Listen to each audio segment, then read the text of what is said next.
estar con vosotros.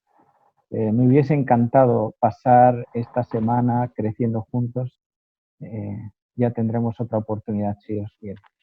Pero lo importante es que no tenemos fronteras con estos medios. Yo le digo a mi esposa, oye, estoy orando con más personas ahora que nunca. Estoy visitando a más personas ahora que nunca. Todos los días estoy en algún grupo de oración, en algún grupo pequeño, y dije, bueno, es una bendición este medio también para alcanzar personas. Es muy curioso que en todo este contexto de crisis, de pandemia, pues hemos conseguido tener varios estudios bíblicos con gente que está inquieta por la segunda venida, y eso es espectacular.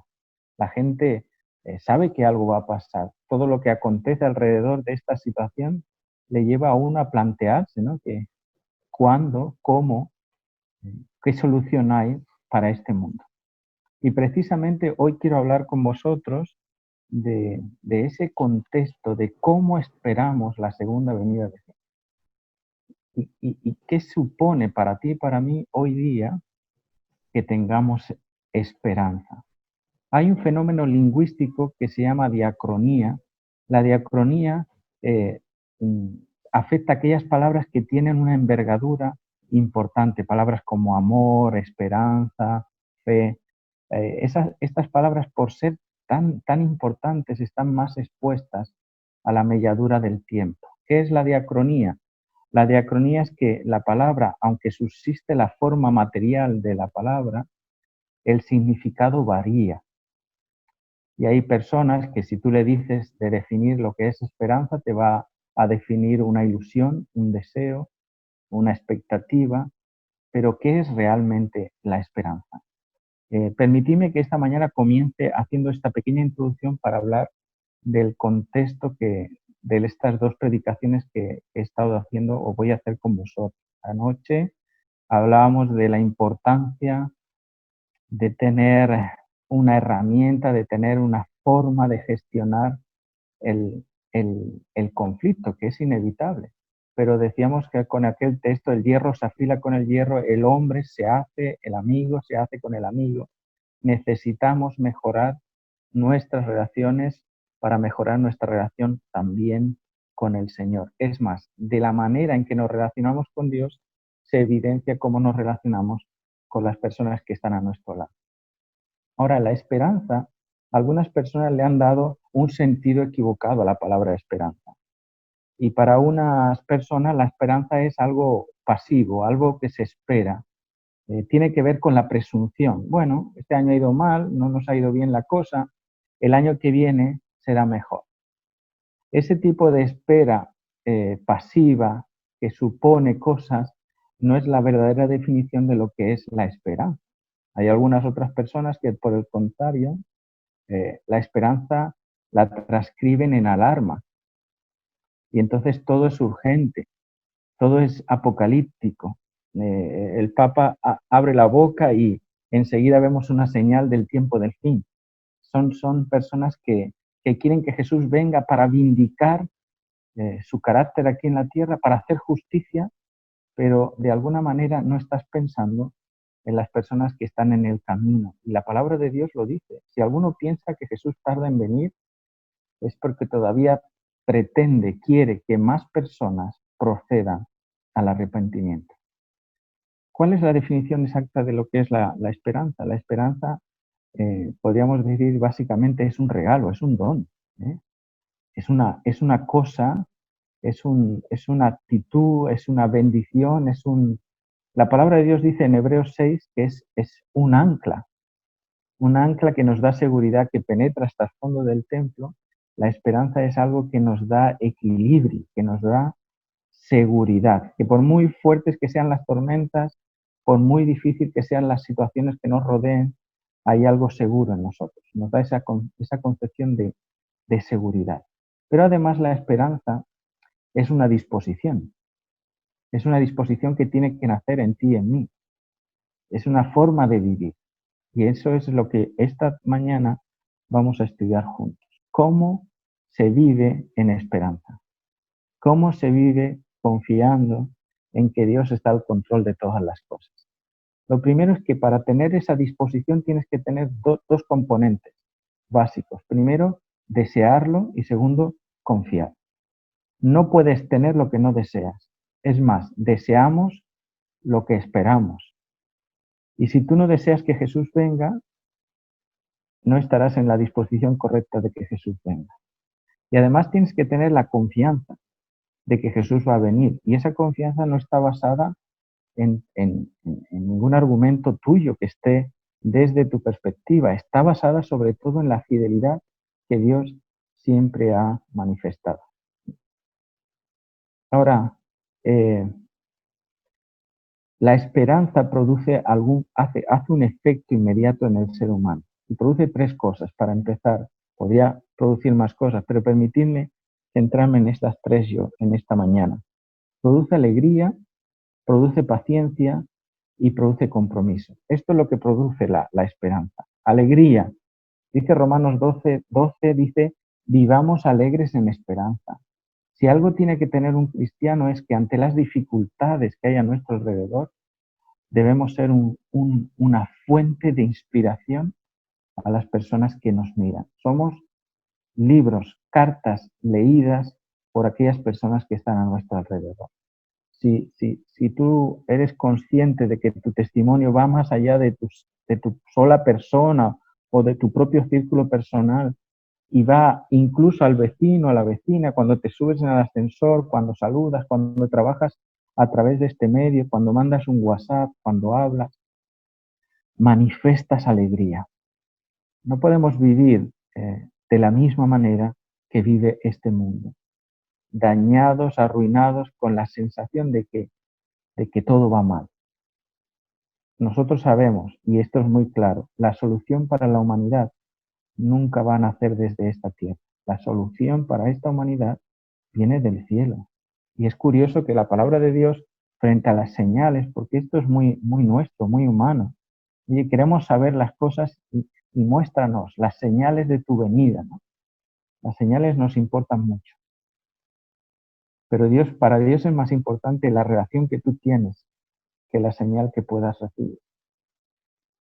Tiene que ver con esa confianza en Dios por encima de las circunstancias. Vivir alegres. Así que una persona que tiene esperanza está alegre, porque cuando pasan estas cosas Jesús dice, levantad la cabeza porque vuestra redención está cerca. Un cristiano ante la crisis, ante el dolor, la enfermedad, parece paradójico, pero la Biblia dice, estad alegres. Y esa alegría es algo decisivo. La definición de alegría tiene que ver con ese concepto de uno de los dones de la Biblia, que es el gozo. Es algo decisivo, no es algo que depende de las circunstancias, no se apaga con el sufrimiento, no se entristece con la muerte, no pierde la confianza cuando alguien te critica, no dejas de amar cuando alguien te falla. Ese gozo es una decisión. Dice Nehemías 8:10 que el gozo del Señor es nuestra salvación, es nuestra fortaleza. Más allá de la felicidad, el gozo tiene que ver con esta representación. Tienes que estar gozoso, alegre. La paciencia, porque los hijos de Dios tenemos que ser las personas más pacientes. La paciencia viene precedida de la confianza y viene precedida de esa confianza no en ti, sino en el que va a venir. Eso es lo que tiene que manifestar una persona que espera en Jesús. Paciencia, no precipitación, no provocando situaciones, sino esperando pacientemente en el Señor. Y ahora veremos cómo se espera pacientemente en el Señor. Y sin duda, si una persona tiene esperanza, inevitablemente estará comprometido. Mateo 25:21 va a decir que el buen siervo es fiel en lo poco, pero será puesto sobre lo mucho. Hay una praxis, hay una acción, es una espera activa, dinámica, casi proactiva. Antes de que pase, estás haciendo algo. De alguna manera, la esperanza produce en nosotros alegría, paciencia y compromiso. Ahora, tú tienes esas tres cosas, alegría, paciencia y compromiso. ¿Cómo esperamos entonces la venida? Porque ahora hemos definido lo que es la esperanza. ¿Cómo esperamos la segunda venida de Jesús? Y permitidme que para eso leamos el texto que se encuentra en Lucas capítulo 12. Lucas 12.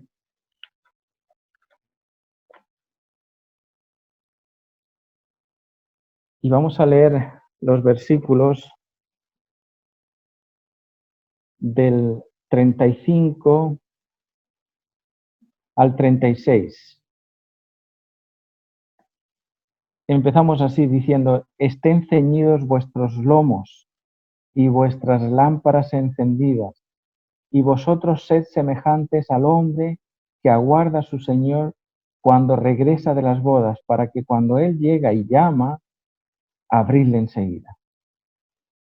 Es interesante. Este texto comienza diciendo algo importante. Necesitamos estar preparados para que cuando venga nuestro Señor y llame, nosotros abramos.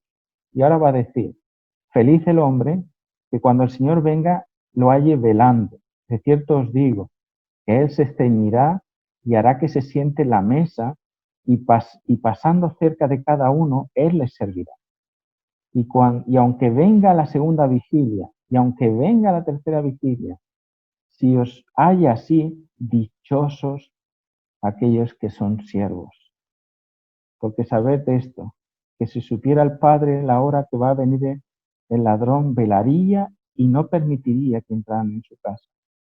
Vosotros pues también estad preparados, porque a la hora que no penséis, el Hijo del Hombre vendrá. Ahora, seguramente has leído esta parábola muchas veces. Tenemos que aprender a esperar, porque aquí nos dice que debemos estar despiertos, debemos estar preparados, debemos estar de alguna manera haciendo algo mientras viene el Señor. Dice, viene a la vigilia primera. La vigilia primera va de las 9 a las 12. En esa casi todos estamos despiertos.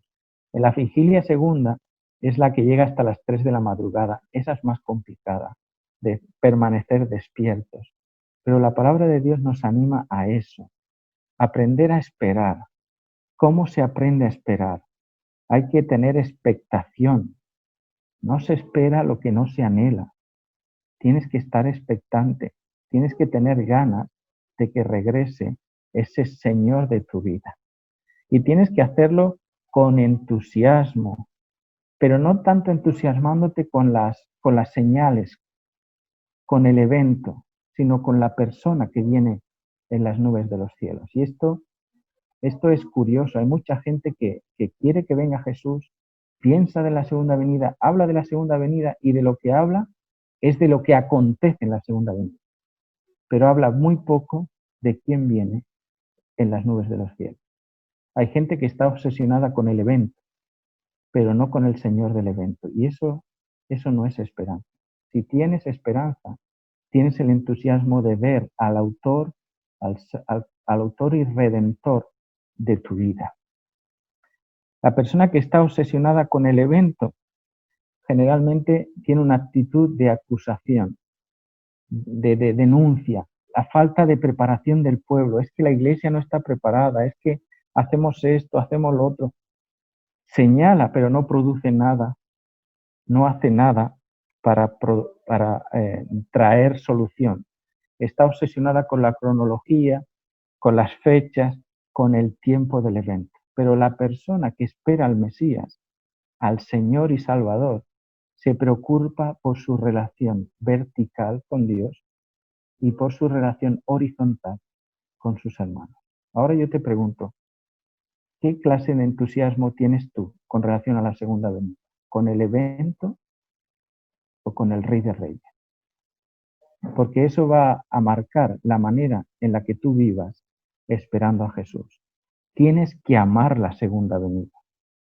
En Tito 2:13 dice, le llama la venida, dice nuestra bendita y bienaventurada esperanza. ¿Realmente la venida de Jesús es tu bienaventurada esperanza? ¿Es lo que más quieres? Yo no sé si todo el mundo quiere que Jesús venga y que venga ya. Me acuerdo cuando estaba en Sagunto estudiando, yo decía, Señor, espérate a que me case, ¿no? Para venir, ¿no? Y cuando me casé, empecé a decir, Señor, espérate a que tenga hijos. Y ahora tengo 2 hijas. Y ahora estoy diciendo, Señor, espérate a que mis hijas se bauticen. Y seguramente después esperaré, Señor, a que se casen, a que tengan nietos. Pregunto, ¿realmente quiero que mi Jesús venga ahora? Porque esto es determinante para saber la manera en la que yo espero al Señor Jesús. Ahora, ¿cómo esperar la segunda venida y cómo esperarla? ¿Qué hacer mientras estamos en este lugar? La Biblia nos va a dar dos cosas que debemos hacer, deberes y responsabilidades. ¿Cuáles son los deberes? Te va a decir los lomos ceñidos, las lámparas encendidas y cuando se llame, abrir la puerta. 3 acciones que para nosotros a lo mejor parecen palabras que tenemos en nuestro lenguaje adventista o cristiano, pero no sé si le hemos dado esa profundidad que merecen. Cuando pensamos en ceñidos los lomos, sin duda que te vas a transportar quizás al día de la Pascua, ¿no? Cuando estaba Jesús liberando al pueblo de Israel aquella noche que había marcado los dinteles, dice, estad ceñidos, preparados vuestro báculo, porque el Señor os va a liberar. Tiene que ver con esa capacidad que tiene Dios de hacer justicia. Ceñidos los lomos. En Isaías 11:5 habla de Jesús y dice que Él va a tener, el Salvador va a tener ceñidos los lomos con la justicia y ceñidos sus riñones, dice, con su fidelidad. Así que ceñir los lomos quiere decir que el pueblo que espera la segunda venida, su deber es haber aceptado la justicia de Cristo. Sin la justicia de Cristo, tú no puedes entrar al reino de los cielos, porque la única manera de entrar al reino de los cielos es a través de Cristo. No es nuestra justicia, es la justicia de Cristo. En Efesios 6:14 va a decir igual, oye, ceñidos los lomos con la justicia y con la verdad. Mira qué interesante, justicia y verdad. Ayer hablábamos de ese concepto. La justicia y la verdad vinieron con Jesucristo. La justicia y la verdad se encontraron con Jesucristo. Decíamos que hay personas que son capaces de decir la verdad, pero sin tener capacidad de amar a nadie. Y hay personas que nunca dicen la verdad por no perder la confianza con nadie. Y las dos condiciones son equivocadas. Hay que decir la verdad y hay que hacerlo con justicia. Y la justicia es equilibrada. La justicia es aplicando lo que cada uno o a lo que cada uno ha llegado o ha conocido en el medio al cual él ha alcanzado, la sabiduría que él ha tenido. Dios aplica esto. Dice que cuando Dios hace el juicio, dice la palabra de Dios, Dios tiene en cuenta el lugar donde tú has nacido. ¿Qué quiere decir eso? Que al que más se le dio, más se le va a pedir. Y al que menos se le dio, el Señor lo juzgará en base a la fidelidad y al conocimiento que tenía esta persona acerca de la verdad que es Jesús. Ahora, fíjate que es interesante que cuando hablamos de ceñir los lomos, hablamos de estar preparados. La única manera de estar preparados es aceptando esta justicia de Cristo. Seguramente conocéis la parábola aquella de Jesús que cuenta aquel hombre que tenía un hijo que iba a hacer una boda e invitó a varias personas importantes, todos se negaron a ir a la boda y volvió a mandar a los criados a que fuesen por todos los terrenos a buscar invitados, ¿no? Y a los que encontraban y aceptaban le daban una vestidura, ¿no? Para que entraran a las bodas del hijo. Cuando Elena White habla de esta vestidura, dice que ese es el manto de justicia de Cristo. Ni una sola hebra de ese manto tiene trazas humanas. Esto es lo primero que tú tienes que entender. Ceñidos los lomos es aceptar la justicia de Cristo. Las lámparas encendidas. Claro, nosotros ahí nos viene la idea de las 10 vírgenes, el Espíritu Santo, el haber hecho provisión del Espíritu Santo. Ahora, te hago una pregunta. ¿Cómo se hace provisión del Espíritu Santo? Entonces vamos a decir, leyendo, orando. Es en parte, pero te falta algo. Recuerdo hace poco tuvimos la oportunidad de ver al pastor Bullón aquí en Cataluña, ¿no? Y él Él tuvo una conversación con los pastores en algún momento y nos decía, hermanos, hay una importancia, seguramente lo habéis oído, hay una importancia en que el hombre entienda cuál es su responsabilidad. Dice, es como un taburete, ¿no? Tiene 3 patas, oración, oración, estudio de la Biblia y testificación. Si falta alguna de esas, el hombre se cae. ¿Cómo conseguimos nosotros hacer acopio del Espíritu Santo? Leyendo, orando, pero sobre todo testificando. Mateo 5:14 dice, nadie enciende una luz y la esconde. Vosotros sois luz y habéis sido puestos para que de alguna manera alumbréis en medio de la oscuridad. Así que tener las lámparas encendidas quiere decir estar atentos a tu misión. ¿Qué es lo que tú tienes que hacer? No solamente llenarte orando y leyendo la palabra de Dios. Mucha gente hará eso y a lo mejor no se salva, porque nunca hicieron la otra parte, ser luz, que fue para lo que fuimos puestos en este mundo. Ser luz y ser sal para la tierra. Y la tercera dice, abrid la puerta, tenéis que abrir la puerta. Y este texto lo conocemos bien, Apocalipsis 3:20. Oye, permite que Jesús entre en tu corazón. Entre en tu corazón, pero de verdad. Nosotros cuando nos trasladamos hace apenas 2 años a esta casa, tengo una habitación ahí que es mi despacho, por eso estoy en el comedor todavía. Está lleno de cajas. Aquello es un cajón desastre. Y lo tengo cerrado y no se lo enseño a nadie. En todos los corazones de los seres humanos hay alguna habitación que es un cajón desastre. Y entonces cuando tú invitas a Cristo en tu corazón, le enseñas solamente las partes que puede entrar al salón, que está todo bien, todo arregladito. Pero Jesús quiere entrar en tu vida y quiere arreglar todo lo que está estropeado. Por eso dice, el deber tuyo es abrir el corazón a Jesús. Que Él tome el control. El que tiene al Hijo en su corazón, dice Juan, tiene la vida eterna. El que no lo tiene, no tiene la vida eterna. Así que tu deber es aceptar la justicia de Cristo, ser luz para este mundo a través de tu testimonio y además tener a Jesús en tu corazón. Sin esas 3 cosas, tú no puedes esperar la segunda venida de Jesús. Y ahora te voy a decir responsabilidades. Eso eran deberes sine qua non, es lo que tienes que hacer sí o sí, y ahora te pone una responsabilidad. ¿Cómo se transcriben los deberes? En responsabilidades. ¿Y cuáles son esas responsabilidades? Dice velar, orar y amar a todas las personas que estén a tu alrededor. En Testimonios para la Iglesia, el tomo 5 y la página 16, Elena White dice que nosotros somos llamados como los atalayas a dar sonidos certeros, ¿no? Y Ezequiel 33:7 habla de las atalayas, a dar sonidos certeros. Ella coge ese texto de las atalayas y dice, los atalayas tienen una función. ¿Cuál es? Vigilar, velar. ¿Y qué es velar? Y dice, es amonestar y enseñar. Así que tu responsabilidad es amonestar y enseñar. ¿Pero cómo? Y dice, con humildad y con sabiduría. Un atalaya no condena. Su función no es condenar, no es denunciar, es enseñar y amonestar. ¿Para qué? Para que se produzca un cambio, una sanación, una preparación en el pueblo. Lo siguiente que tienes que hacer como un deber es orar. En el libro La Oración, en la página 54, Elena White dice, hablad y obrad de acuerdo a vuestras oraciones, y la gente sabrá de esta manera lo que creéis. Y es interesante, porque normalmente hacemos oración, pero no sé si obramos en sintonía con esa oración.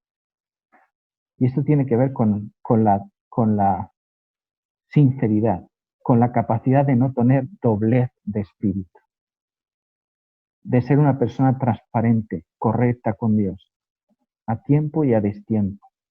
La galería de los héroes de la fe de Hebreos 11, todos aquellos hombres aprendieron a vivir como viendo al invisible.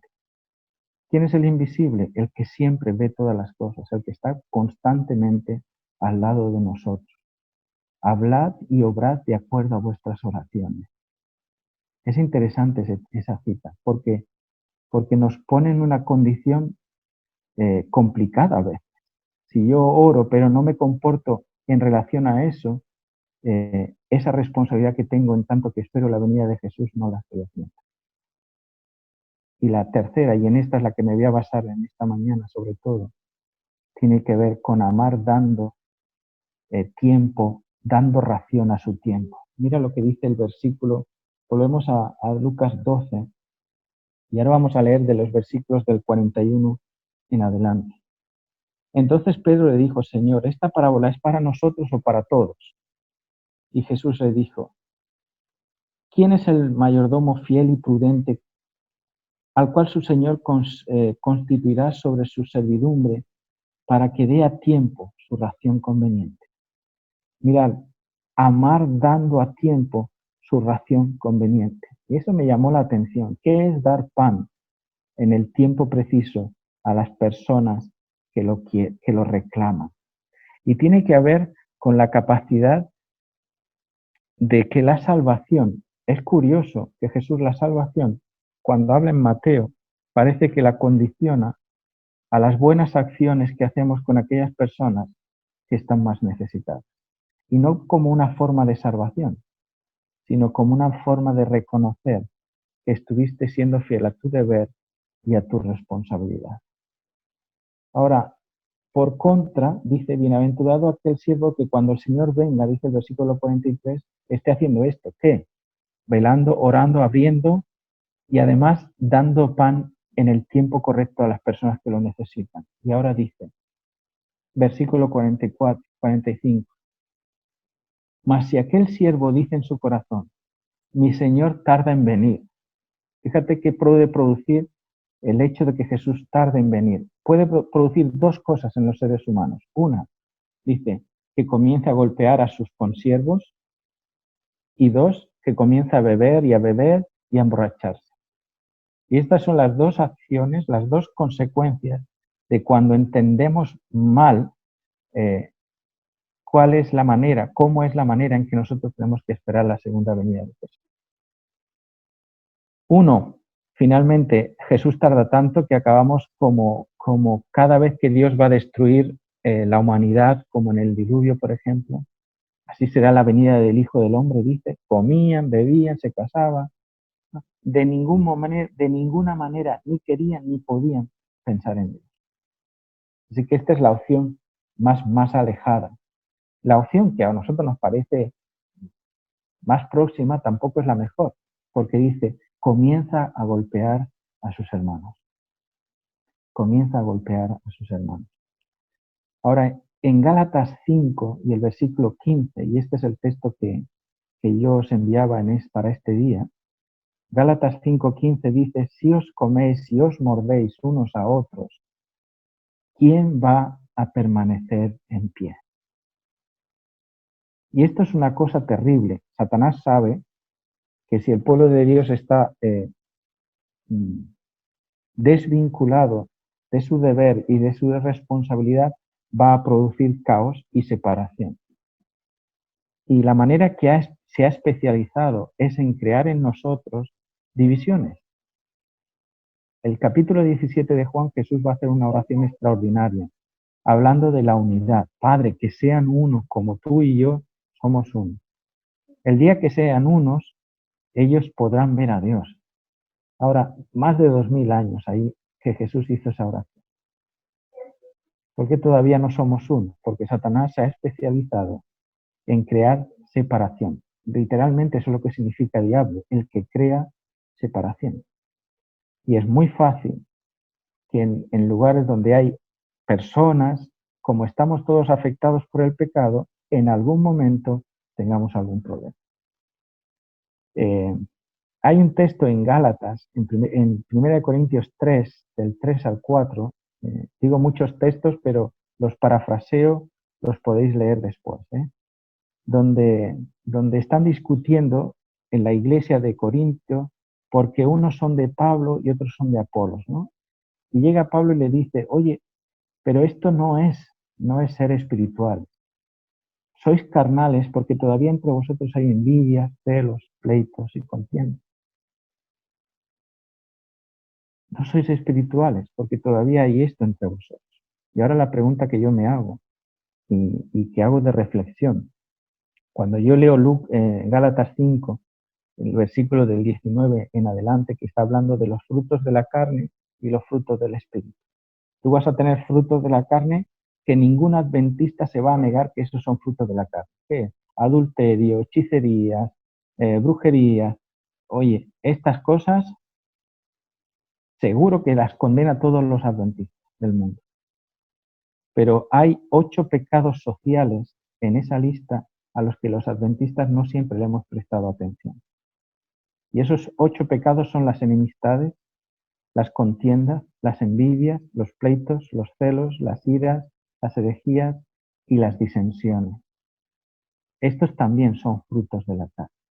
Y yo me pregunto, cuando en mi iglesia, no sé en la vuestra, cuando en mi iglesia tenemos problemas, y la mayoría de los problemas que gestionamos, no sé tú, Rubén, los pastores, tienen que ver con las relaciones en los seres humanos. Cuando hay celos, envidias, contiendas, que escribes una palabra y el otro la entiende mal, que el otro tiene eh, recelo de que lo habrá dicho por esto o por otro. Eh, ¿Cuántos somos espirituales y cuántos somos carnales?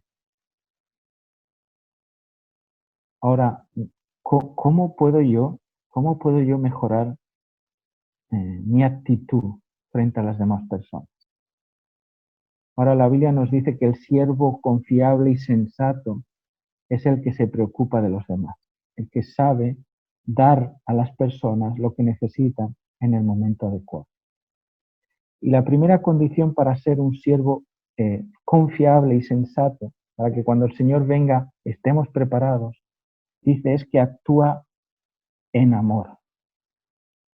¿Qué quiere decir que actuemos en amor? Hermanos, en Primera de Pedro 4:8 dice que el amor cubre multitud de pecados. Oye, pero es que no podemos ser tontos que de alguna manera siempre se estén aprovechando de nosotros, ¿no? El amor cubre multitud de pecados. El libro, el pasaje que sin duda va a describir perfectamente lo que es el amor, lo conocéis bien, es 1 Corintios 13, versículos del 4 al 7. ¿Qué va a hacer ahí? Va a declarar primero 2 cosas positivas que tiene el amor. Dice, es sufrido y es benigno. Y luego va a declarar 8 vicios que son incompatibles con el amor. La envidia es incompatible con el amor. Si tú amas, tú no puedes envidiar a tu hermano. ¿Por qué es incompatible? Si tú amas, no puedes estar siendo una persona jactanciosa, orgullosa. Tú no puedes ser orgulloso si tú amas. Si tú amas, para nada puedes ser vanidoso, porque es contrario al amor que es sufrido y que es benigno. No puedes ser una persona mala. Hay personas que hacen cosas y las hacen a conciencia, y a veces nosotros las hacemos a conciencia también. No podemos. Si amar es el carácter que representa a Dios, yo no puedo ser malo, no puedo ser egoísta, no puedo ser rencoroso, no puedo ser injusto y no puedo ser una persona irritable, porque es contrario al amor. El amor lo que hace es disminuir la temperatura ante cualquier conflicto. Si hay un problema, pero alguien ama de la manera que Dios nos dice que amemos, no améis como vosotros amáis, porque vuestro amor es interesado, busca algún tipo de beneficio. Amad como yo os he amado. Este es el mandamiento, que os améis los unos a los otros como yo os he amado.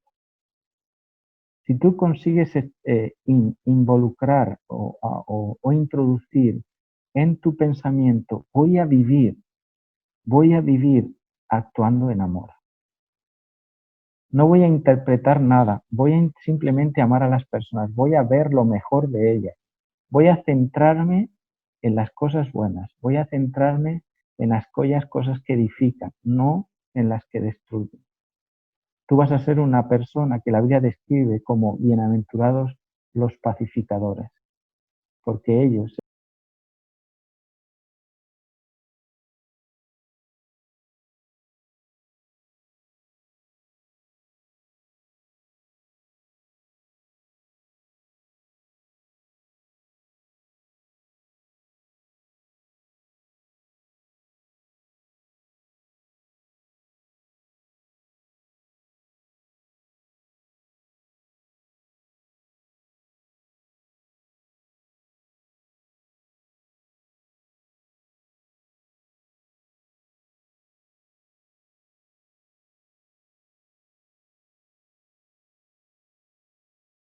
hecho, ¿no? Pero Jesús dijo solo en 2 ocasiones, aprended de mí que soy manso y que soy humilde. Y lo especifica, si algo tienes que aprender de mí, mansedumbre y humildad. Así que el siervo que espera la venida de Jesús, el siervo confiable y sensato es una persona que actúa en humildad.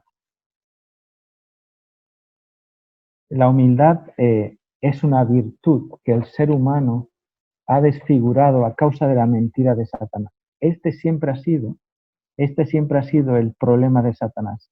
Quiso ser más que el propio Dios. Mientras él quería subir y hacer su trono al norte, donde Dios tiene su trono, Dios vino y puso su trono en una cruz. No hay nada más alto que la humildad. No hay nada más alto que la humildad. Y no hay nada más bajo que el orgullo. Si tú quieres saber si tienes orgullo o no en tu corazón, hazte esta prueba. ¿Qué sientes tú cuando se le da a otro lo que tú tenías? Imagínate que en tu trabajo estáis promocionando para subir los dos en el trabajo y se le da el trabajo al otro y a ti no, se le da la responsabilidad al otro y a ti no. ¿Cómo te sientes? Vas y le saludas, le felicitas, pero de corazón, ¿o te sientes mal? ¿Qué tal si este año eres anciano y el año que viene no lo eres? ¿Cómo te sientes? ¿Y si no cuentan contigo? ¿Y si no te dicen? ¿Y si no te llaman? Hazte la prueba del orgullo. El humilde es capaz de hacer lo que tiene que hacer sin esperar ningún reconocimiento. La humildad es la gracia de la sencillez. Y esto es lo que Jesús vino a mostrar. La gracia de la sencillez. No se trata de espectáculo, se trata de estar ahí haciendo las cosas. Eso es una persona humilde. El que se arremanga y se pone a trabajar.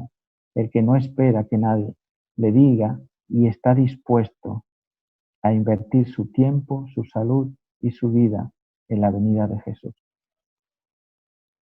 La tercera condición de ese siervo correcto es que actúa controlando su ira. La Biblia nos dice en Santiago 1 del 19 al 20 que tenemos que ser tardos para airarnos. Ahora la pregunta es, si yo me airo, ¿estoy pecando? Y la Biblia me va a decir, airaos pero no pequéis. ¿Sí?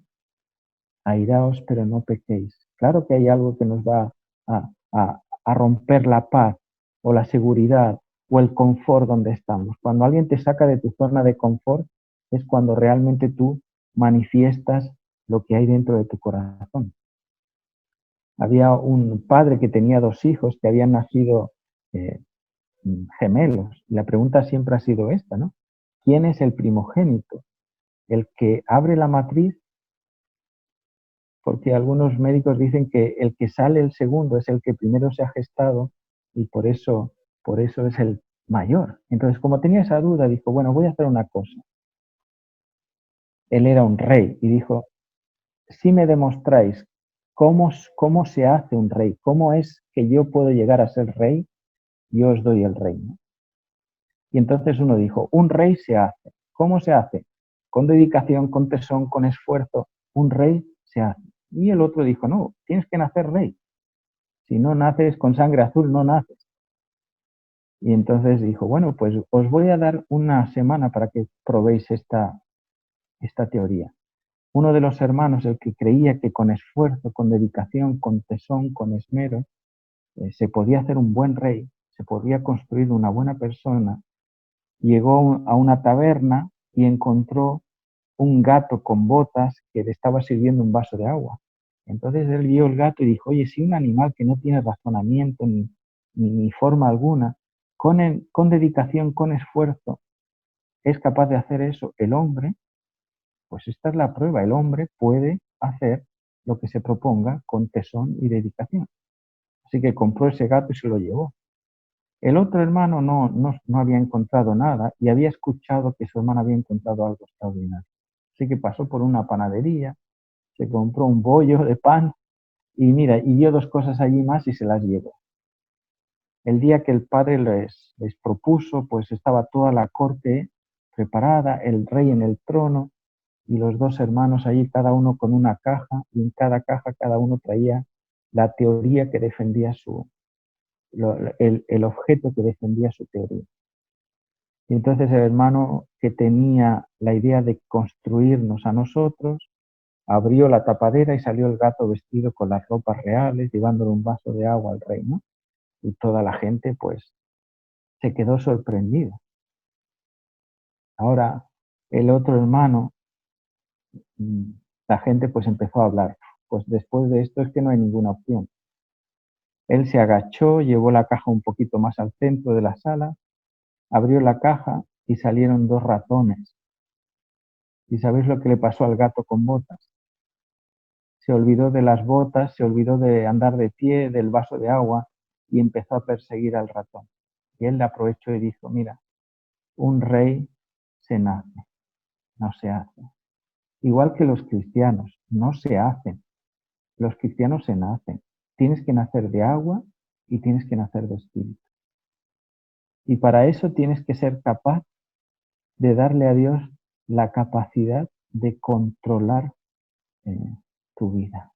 ¿Cómo la controla? No como una marioneta, pero la controla dándote sabios consejos. Si te enojas, no peques. El cristiano demuestra qué hay en su corazón cuando pasa por las dificultades, como los ratones. Cuando vienen los problemas, se revela lo que hay dentro de nuestro corazón. Y me alegro con la historia que ha contado la hermana, porque es eso. Si tú tienes a Cristo en tu corazón, cuando vengan las tormentas, los inviernos, los valles de sombra y de muerte, tú estarás seguro. Pero si no es así, va a salir lo que hay en tu corazón.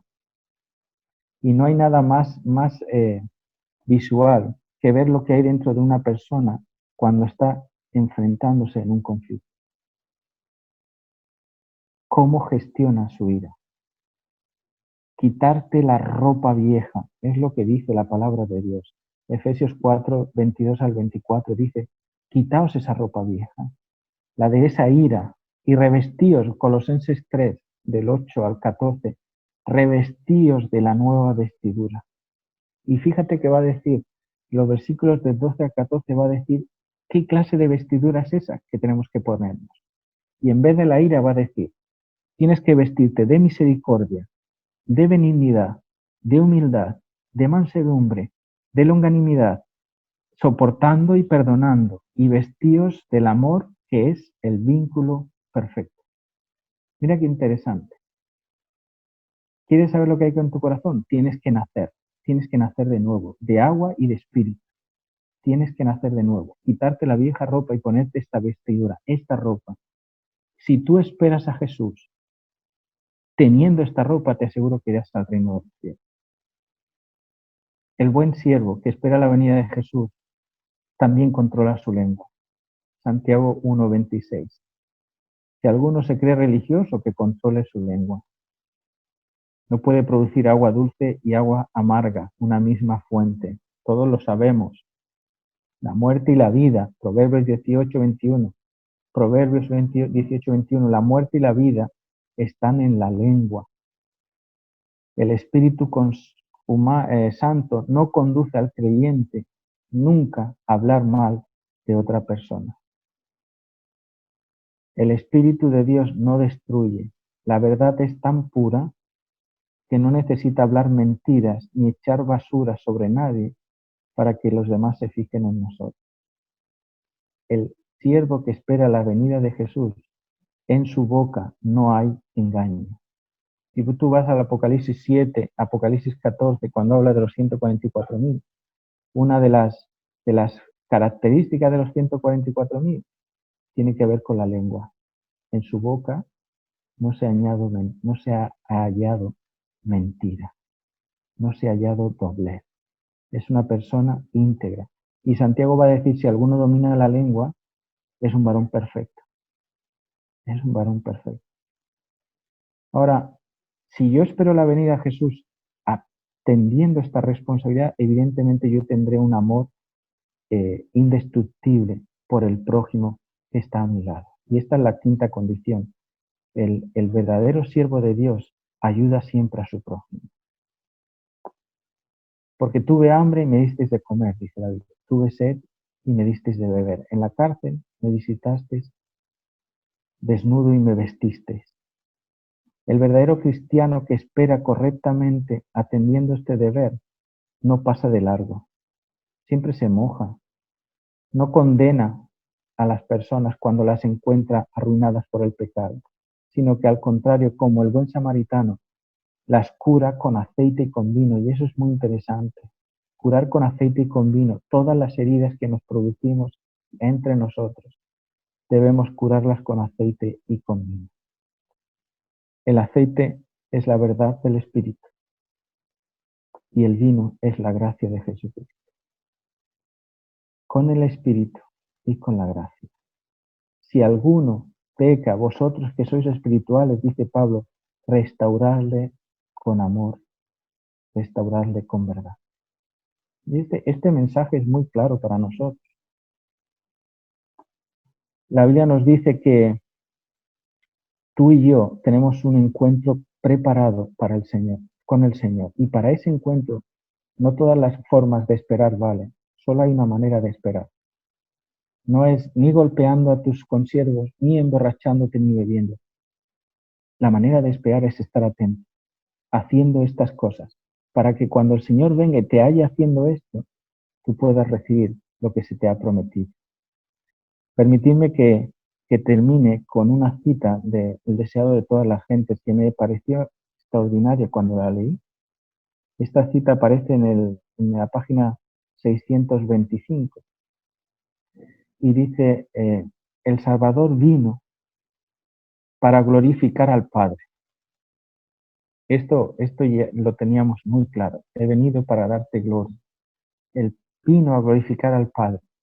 ¿Cómo lo glorifica? Dice Elena White, demostrando su amor. Él glorifica al Padre demostrando su amor. Dice, así el Espíritu Santo iba a glorificar a Cristo. ¿Cómo iba a glorificar el Espíritu Santo a Cristo? Revelando su gracia al mundo.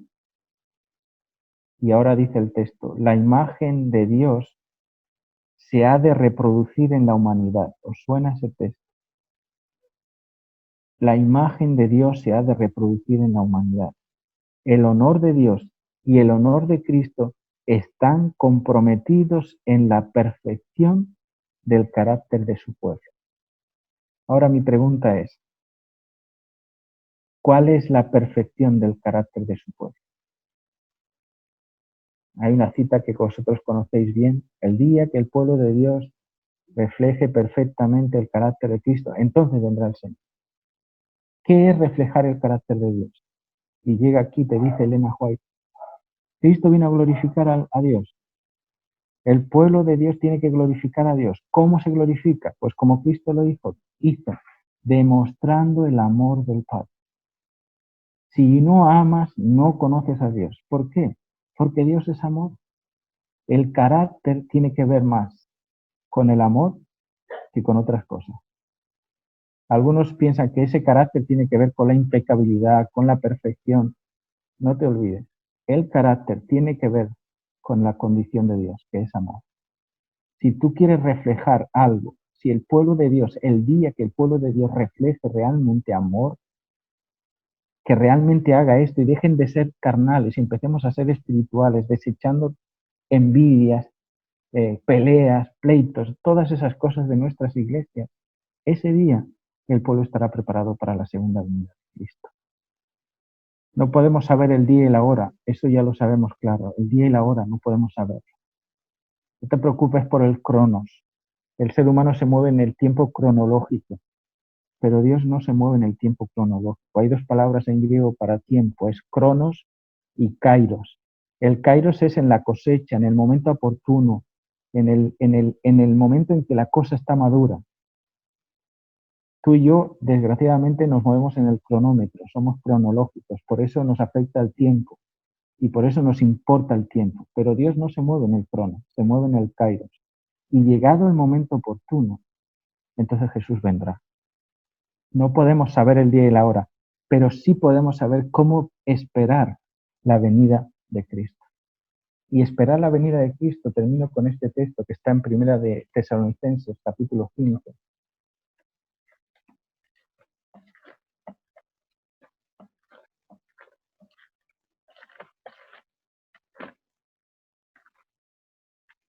Y el versículo 8, 7 y 8.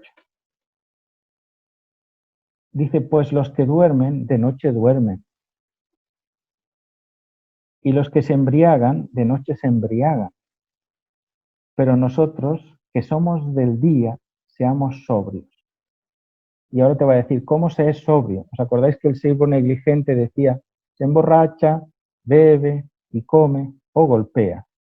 Y ahora dice, seamos sobrios, sobrios. ¿Cómo somos sobrios? Habiéndonos vestido de la coraza, de la fe, del amor y con la esperanza de la salvación como yelmo. Queridos hermanos, querida iglesia de Coruña, que Dios os ayude, nos ayude a cada uno de nosotros como hijos del pueblo de Dios, que esperamos la venida de Jesús, a tener claro que mientras esperamos no vale esperar de cualquier forma, que mientras esperamos debemos estar manifestando, reproduciendo el carácter de Dios en esta tierra, y tiene que ver con el amor. Además, el honor de Dios y el honor de Cristo, dice, están comprometidos en ello. Ojalá el Señor venga. Y fíjate qué curioso, en Juan 13:35, Jesús va a decir a sus discípulos, en esto van a saber que sois míos. ¿En qué lo van a saber? En el amor que os tenéis los unos a los otros. Que Dios nos bendiga, que Dios nos ayude, nos fortalezca a tener una visión clara de cómo se espera la venida de Jesús. Que Dios os bendiga, iglesia.